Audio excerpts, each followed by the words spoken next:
والعاقبة للمتقين والصلاة والسلام على سيد الأنبياء والمرسلين وعلى آله وأصحابه الطيبين الطاهرين أما بعد فأعوذ بالله من الشيطان الرجيم بسم الله الرحمن الرحيم يا أيها الناس اتقوا ربكم الذي خلقكم من نفس واحدة وخلق منها زوجها وبث منهما رجالا كثيرا ونساء واتقوا الله الذي تساءلون به والأرحام إن الله كان عليكم رقيبا صدق الله العظيم غوث اعظم بمنی بے سرو ساما مددی قبلِ دین مددی کعبہ ایمان مددی انتظار کرم تست من عینی رائے خدا جو خدا بین و خدا دا مددی بگردہ بے بلا افتادہ کشتی ضعیفانو شکستہ رات و پشتی بحق کے خواجہ عثمان ہارون مدد کن یا معین الدین چشتی مدد کن یا معین الدین چشتی مدد کن یا معین الدین چشتی۔ ممبر پر رونق افروز حضرت علامہ شفیق الرحمن صاحب قبلہ مدظ اللہ العالی، وہ حضرت علامہ قمر عالم صاحب قبلہ سابق شیخ الحدیث جامعہ علیمیہ جمدہ شاہی، وہ جمیع ذوی الاحترام ذوی الاحتشام باصفا علماء کرام حاضرین محفل پردہ نشین ماں اور بہنوں، السلام علیکم ورحمۃ اللہ وبرکاتہ۔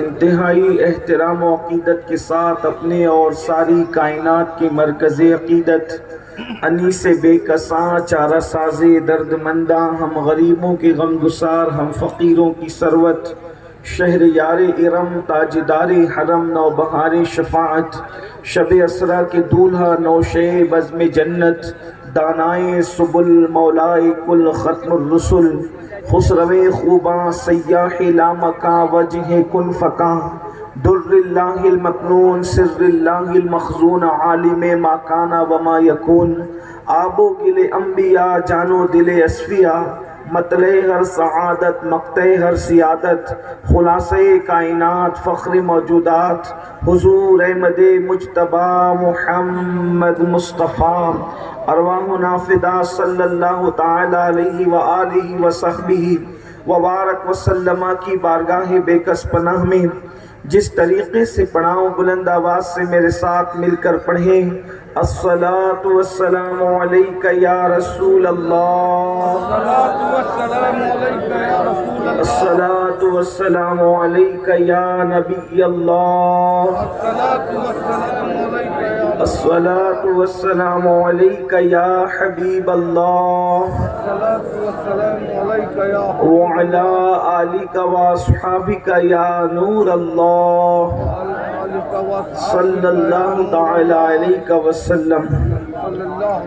رخ دن ہے یا مہر سما، یہ بھی نہیں وہ بھی نہیں، شب زلف یا مشک خطا، یہ بھی نہیں وہ بھی نہیں، بلبل نے گل ان کو کہا، قمری نے سروے جاں فضا، حیرت نے جھنجلا کر کہا، یہ بھی نہیں وہ بھی نہیں، خورشید تھا کس زور پر، کیا بڑھ کے چمکا تھا قمر، بے پردہ جب وہ رخ ہوا، یہ بھی نہیں وہ بھی نہیں، دن لہو میں کھونا تجھے، شب صبح تک سونا تجھے، شرم نبی خوف خدا، یہ بھی نہیں وہ بھی نہیں، رزق خدا کھایا کیا، فرمان حق ڈالا کیا، رزق خدا کھایا کیا، فرمان حق ڈالا کیا، شکر کرم ترس سزا، یہ بھی نہیں وہ بھی نہیں، اور ڈر تھا کہ عصیاں کی سزا اب ہوگی یا روز جزا، ڈر تھا کہ عصیاں کی سزا اب ہوگی یا روز جزا، دی ان کی رحمت نے صدا، یہ بھی نہیں وہ بھی نہیں، اور ہے بلبل رنگی رضا، ہے بلبل رنگی رضا، یا طوطی نغمہ سرا، حق یہ کہ واصف ہے تیرا، یہ بھی نہیں وہ بھی نہیں۔ آج کی یہ محفل شادی خانہ آبادی کی خوشی میں جمدہ شاہی کی عظیم علاقے میں انعقاد پذیر ہے۔ عزیز القدر مخیر قوم جناب حاجی وسیع الدین خان صاحب کے لخت جگر شہزادہ والا تبار کے عقد مسعود کے موقع پر یہ محفل جمدہ شاہی کی سرزمین پر انعقاد پذیر ہے۔ پہلی مرتبہ میں آپ کے اس علاقے میں حاضر ہوں، اور ویسے جمدہ شاہی کی سرزمین پر اہل سنت و جماعت جسے پہچان کے لیے مسلک اعلیٰ حضرت کہتے ہیں، اس کا عظیم قلعہ علیمیہ جمدہ شاہی کی شکل میں موجود ہے۔ دارالعلوم علیمیہ جمدہ شاہی آبروئے مسلک اعلیٰ حضرت مبلغ اسلام حضرت علامہ عبدالعلیم میٹھی صدیقی رحمۃ اللہ علیہ کی عظیم یادگار اور ان کے اخلاص کا لگایا ہوا پودا جو تناور درخت کی شکل میں نظر آ رہا ہے، اس کے ایسے پھل اور پھول ہے کہ اگر میں بہت بڑا عالم ہوتا، بہت بڑا خطیب ہوتا، بہت بڑا محقق ہوتا، بہت بڑا مدبر ہوتا، تو بھی علیمیہ جس سرزمین پر موجود ہے وہاں خطاب کرتے ہوئے میرے پیر نے کانپنا ہی تھا، اور میں نے اپنے آپ کو، اپنے قد کو چھوٹا ہی سمجھنا تھا، لیکن بہت کچھ ہوتا تو ایسا ہوتا، لیکن معاملہ برعکس ہے کہ میں تو نہ ادیب، نہ خطیب، نہ کوئی مفکر، نہ کوئی دانشور، اس کے باوجود میرے لیے عظیم امتحان کی گھڑی ہے کہ علامہ شفیق الرحمن صاحب قبلہ کے بعد اور علیمیہ کے اساتذہ سے پہلے مجھے گفتگو کا موقع دیا گیا ہے، لیکن میں تھوڑی دیر صرف اس نیت سے کہ میں اپنے بزرگوں کو سبق سنا کر آموختہ کی سند حاصل کر سکوں، کچھ معروضات پیش کرنے کی سعادت حاصل کر رہا ہوں۔ اللہ تبارک و تعالی مجھے آیہ کریمہ کی جو میں نے تلاوت کی ہے اس کے سلسلے میں مجھے حق کہنے اور آپ سب کو حق سن کر اس پر عمل کرنے اور اسے عام کرنے کی توفیق عطا فرمائے۔ میرے پیارے آقا صلی اللہ علیہ وآلہ وسلم کے پیارے دیوانوں، چونکہ نکاح اور شادی خانہ آبادی کی خوشی میں اس محفل کا انعقاد کیا گیا ہے، آپ اندازہ فرمائیں آپ کے سامنے میں نے اس آیہ کریمہ کی تلاوت کی ہے، سورہ نساء کی پہلی آیہ کریمہ، جو عام طور پر خطبہ نکاح میں نکاح پڑھانے والا قاضی اس کی تلاوت کرتا ہے، اور اس کے ساتھ مزید دو آیتیں ہمارے یہاں تلاوت کی جاتی ہے، اور اس کا آغاز بھی اس طرح ہوتا ہے، ایک آیہ کریمہ یا ایھا الذین آمنوا اتقوا اللہ حق تقاتہ، اور اس کے بعد پھر آگے اور تیسری آیہ کریمہ یا ایھا الذین آمنوا اتقوا اللہ وقولوا قولا سدیدا، اور پھر اس کے آگے آپ اندازہ فرمائیں کہ خطبہ نکاح ہو رہا ہے، نکاح کا خطبہ پڑھا جا رہا ہے، حالانکہ ایک عقل انسان سے یہ کہتی ہوئی نظر آتی ہے کہ نکاح کے فضائل پر کوئی آیت پڑھی جاتی، ایسا تو نہیں کہ قرآن مقدس میں احکامات نکاح موجود نہیں ہیں، بالکل موجود ہے، یہ بھی آیہ کریمہ تو پڑھی جا سکتی تھی، اللہ اکبر، آیت کریمہ یہ بھی پڑھی جا سکتی تھی کہ اے ایمان والو تمہیں پسند آئے جو عورتیں ان سے نکاح کرو، فَانْكِحُوا مَا طَابَ لَكُم مِّنَ النِّسَاءِ مَثْنَىٰ وَثُلَاثَ وَرُبَاعَ فَإِنْ خِفْتُمْ أَلَّا تَعْدِلُوا فَوَاحِدَةً۔ یہ آیہ کریمہ بھی تلاوت ہو سکتی تھی، اور دیگر احکامات جو ہے سورہ مومنون کے اندر یا اسی طریقے سے سورہ نور کے اندر جس طریقے سے احکامات مزید موجود ہے، وہ ساری آیہ کریمہ کا جو ہے وہ ورد کیا جا سکتا تھا، پڑھی جا سکتی تھی، انتخاب کیا جا سکتا تھا، لیکن عام طور پر خطبہ نکاح کے اندر وہ آیتیں نہیں پڑھی جاتی، بلکہ یہ آیتیں 3 آیتیں عام طور پہ پڑھی جاتی ہیں، اور جس کا آغاز ہوتا ہے ایک آیہ کریمہ کہہ رہی ہے اے لوگو اللہ سے ڈرو، دوسری آیہ کریمہ کہہ رہی ہے اے ایمان والو اللہ سے ڈرو، تیسری آیہ کریمہ کہہ رہی ہے اے ایمان والو اللہ سے ڈرو۔ زیادہ تر خطبہ نکاح میں یہی 3 آیتیں پڑھی جاتی ہے، گویا کہ اشارہ مل رہا ہے اور بھی آیت کریمہ پڑھی جا سکتی تھی، اور بھی آیات کی تلاوت کی جا سکتی تھی، لیکن آیتیں 3 پڑھی جا رہی ہے۔ حالانکہ کوئی چوتھی پڑھے تو کوئی حکم نہیں، ایک بھی پڑھ دے تو بھی کوئی معاملہ نہیں، لیکن پڑھنے والے 3 ہی پڑھتے ہیں زیادہ تر۔ اللہ اکبر، کیا پتہ چل رہا ہے 3 آیتیں پڑھی جا رہی ہے، تینوں کا تعلق ڈر سے ہے، تینوں کا تعلق خوف سے ہے، تینوں کا تعلق خشیت ربانی سے ہے۔ کیا پیغام مل رہا ہے؟ جس طریقے سے 3 آیتیں پڑھی جا رہی ہے، اشارہ مل رہا ہے انسان کی زندگی کے بھی 3 دور ہے، ایک شادی سے پہلے کا دور، ایک شادی کرتے وقت کا دور، ایک شادی کے بعد کا دور۔ آیتیں 3 پڑھی جا رہی ہے، اشارہ دیا جا رہا ہے اے ایمان والو شادی سے پہلے بھی ڈرتے رہنا، شادی کے وقت بھی اللہ سے ڈرتے رہنا، شادی کے بعد بھی اللہ سے ڈرتے رہنا۔ اللہ اکبر، شادی سے پہلے تمہارے وجود پر خشیت ربانی کا پیرا ہو، شادی کرتے وقت بھی خشیت ربانی کا پیرا ہو، شادی کے بعد بھی خشیت ربانی کا پیرا ہو۔ اللہ اکبر، آئیے پہلے ایک بات آپ سے عرض کروں، یہ خشیت کیا ہے، اللہ کا خوف کیا ہے؟ ایک بات اچھی طرح یاد رکھیں، دنیا کے اندر لوگ جو جرائم کرتے ہیں اس کی سب سے بڑی وجہ یہ ہے دلوں کے اندر اللہ کا خوف موجود نہیں، دلوں کے اندر خشیت موجود نہیں۔ اگر آج جوؤں کے اڈوں کو کوئی آباد کر رہا ہے، اللہ کی خشیت سے دل خالی ہو چکا ہے۔ اگر کوئی شراب کے اڈوں کو آباد کر رہا ہے، اللہ کی خشیت سے دل خالی ہو چکا ہے۔ اگر آج اللہ اکبر کوئی سود کے دھندے کر کے اپنے لیے جہنم کا سامان کر رہا ہے،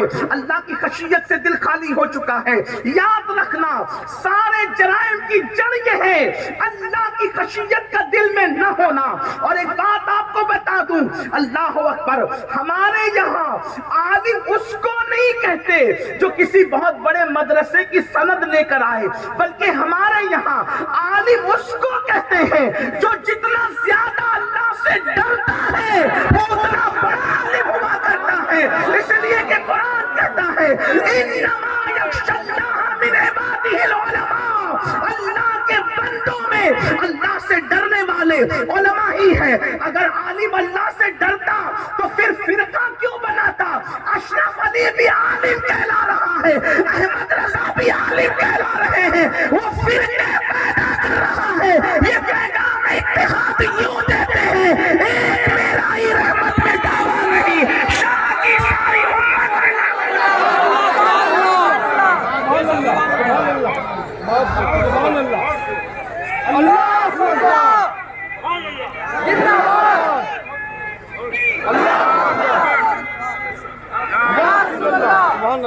زیادہ سے زیادہ آپ یہ کہہ سکتے ہیں وہ لوگ پڑھے لکھے تو ہیں لیکن عالم نہیں ہیں، اس لیے کہ عالم ہوتے تو اللہ کی خشیت دل میں موجود ہوتی، اور جب اللہ کی خشیت دل میں موجود ہوتی تو خدا کے محبوب کی بے ادبی کرتے نظر نہ آتے، خدا کے محبوب کی توہین کرتے نظر نہ آتے۔ پتہ چلا ہر جرم کی وجہ اللہ کا خوف نہ ہونا، اللہ کی خشیت نہ ہونا، دلوں سے خوف خدا کا نکل جانا۔ میرے پیارے آقا صلی اللہ علیہ وآلہ وسلم کے پیارے دیوانوں، لوگ پڑھ لکھ کر کے بم کیوں برساتے ہیں اللہ کے بندوں پر؟ اس لیے کہ اللہ کا خوف دل میں موجود نہیں ہے۔ ڈاکٹر بن کر کے کڈنی کیوں چراتے ہیں؟ دل میں اللہ کا خوف موجود نہیں ہے۔ اللہ اکبر، سامان میں ملاوٹ کیوں کرتے ہیں؟ اس لیے کہ دل میں اللہ کا خوف موجود نہیں ہے۔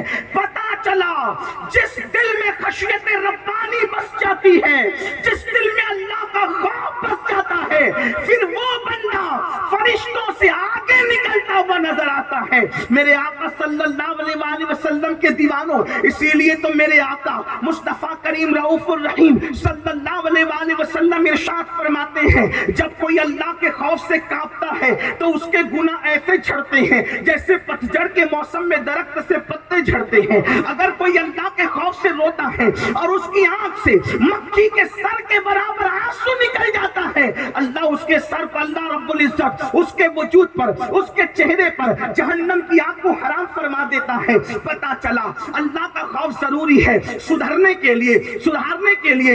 اسی لیے اللہ نے اپنے محبوب سے فرمایا، یا ایھا المدثر قم فانذر، اے کمبل اوڑھنے والے اٹھیے اور اپنی قوم کو ڈرائیے۔ اللہ اکبر۔ جو بھی نبی تشریف لائے وہ ڈرانے کے لیے آئے، وہ خشیت ربانی کا زیور دینے کے لیے آئے۔ اب سنو تو گویا کہ خطبے میں پڑھا جا رہا ہے، اللہ اکبر، کہ شادی سے پہلے بھی اللہ سے ڈرنا، شادی کرتے وقت بھی اللہ سے ڈرنا، شادی کے بعد بھی اللہ سے ڈرنا۔ اب کیا پتا چلا شادی سے پہلے ڈرنے کا مطلب کیا؟ مثال کے طور پر اگر کوئی بندہ بالغ ہو جائے یا کوئی بچی بالغ ہو جائے اور اس کے بعد اللہ اکبر جوانی کی دہلیز پر قدم رکھے، اب ہوتا کیا ہے، جوانی لاؤبالی ہوتی ہے، جوانی دیوانی ہوتی ہے، جوانی کے اندر ٹھہراؤ نہیں ہوتا، جوانی کے اندر جذباتیت ہوتی ہے، جوانی کے اندر بہاؤ ہوتا ہے، جوانی کے اندر اللہ اکبر چلبلا پن ہوتا ہے، جوانی کے اندر آنے والے حالات پر جو ہے وہ نظر نہیں ہوتی، سوچ میں گہرائی نہیں ہوتی، سوچ میں گہرائی نہیں ہوتی۔ انسان نتیجے سے بے خبر ہو کر کے اپنی ساری خواہشات کو عملی جامہ پہنانے کی کوشش کرتا ہے۔ تو بتایا جا رہا ہے شادی سے پہلے بھی اللہ سے ڈرتے رہنا۔ مطلب کیا؟ آج کل حالات کیا ہیں، فلمیں دیکھنے کی وجہ سے، سیریل دیکھنے کی وجہ سے، گندی فلمیں دیکھنے کی وجہ سے، انٹرنیٹ کے جنگلات کے اندر اللہ اکبر، اللہ اکبر، انٹرنیٹ کے جنگلات کے اندر گم ہونے کی وجہ سے آج 16 17 سال کے لڑکے اور لڑکیاں شادی سے پہلے اپنا سارا سرمایہ لٹا بیٹھتے ہیں۔ اللہ اکبر، وہ سب کچھ کر کے اپنی حیا، اپنی غیرت، اللہ اکبر، اور وہ سب کچھ اپنا سرمایہ کھو دیتے ہیں۔ اللہ اکبر، پھر جب شادی ہوتی ہے تو شادی کے بعد ان کو وہ لذت نہیں ملتی، شادی کے بعد ان کو وہ زندگی نہیں ملتی، شادی کے بعد ان کو وہ خوشی نہیں ملتی۔ مطلب کیا؟ فلموں نے، سیریلوں نے، ناولوں نے، گندی فلموں نے، انٹرنیٹ کے جنگلات نے لوگوں کو اتنی آوارگی کی راہ پہ ڈال دیا۔ چھوٹی عمر میں لڑکے اور لڑکیاں، سب نہیں بلکہ کچھ کی بات کر رہا ہوں، لیکن چونکہ بات ہوتی ہے تو پھر بات کے طور پر ہوتی ہے۔ میں یہ نہیں کہتا کہ میری قوم بگڑ گئی، واللہ ہرگز نہیں، آج بھی میری قوم دوسری قوم سے بہت زیادہ بہتر ہے، لیکن چونکہ ہم آئے ہیں اصلاح کے لیے تو دل کی بات اگر دلبر سے نہ کہیں گے تو کس سے کہیں گے؟ دل کی بات اگر دلدار سے نہ کہیں گے تو کس سے کہیں گے؟ اجنبیوں میں تھوڑی دل کی بات کہی جاتی ہے۔ میرے پیارے آقا صلی اللہ علیہ وآلہ وسلم کے دیوانوں، 17 سال کے لڑکے اور لڑکیاں کبھی زنا، کبھی بدکاری کے اندر ڈوب جاتے ہیں۔ شادی سے پہلے سب کچھ لٹا دیا جاتا ہے۔ آیے کریمہ میں اشارہ ہو رہا ہے شادی سے پہلے بھی اللہ سے ڈرتے رہنا۔ یعنی اے نوجوان، اگر تو بالغ ہو چکا ہے تو بالغ ہونے کے بعد تو جب زنا کے اڈے کی طرف نہ جانا، تو بدکاری کے اڈے کی طرف نہ جانا۔ کیا ہے یہ زنا؟ اب میں بار بار زنا کا نام نہیں لوں گا، اس لیے کہ چھوٹے بچے اور بہنوں کا بھی خیال ہے۔ اب میں بدکاری کہوں گا تو بدکاری سے مراد آپ سمجھ جائیں گے میں کیا کہنا چاہتا ہوں۔ اور اس کے بعد پھر جب دوسرے عنوان پر بدکاری کہوں گا تو اس سے مراد میری یہ ہوگی کہ مرد کا مرد کے ساتھ غلط کام کرنا اور عورت کا عورت کے ساتھ غلط کام کرنا۔ لیکن آج میں آپ کو بتاؤں، اللہ اکبر، زنا جیسی بدی کے قریب آج مسلم لڑکے اور لڑکیاں جا رہے ہیں، اور اس کے بعد اس کو فیشن کا نام دیا گیا ہے، اس کو گناہ نہیں سمجھا جاتا۔ سن لو، اللہ کے رسول صلی اللہ علیہ وآلہ وسلم غیب کا نبی ارشاد فرماتے ہیں، جو لوگ بدکاری کرتے ہیں اللہ تبارک و تعالی ان کو 6 مصیبتوں میں گرفتار فرما دیتا ہے، ان کو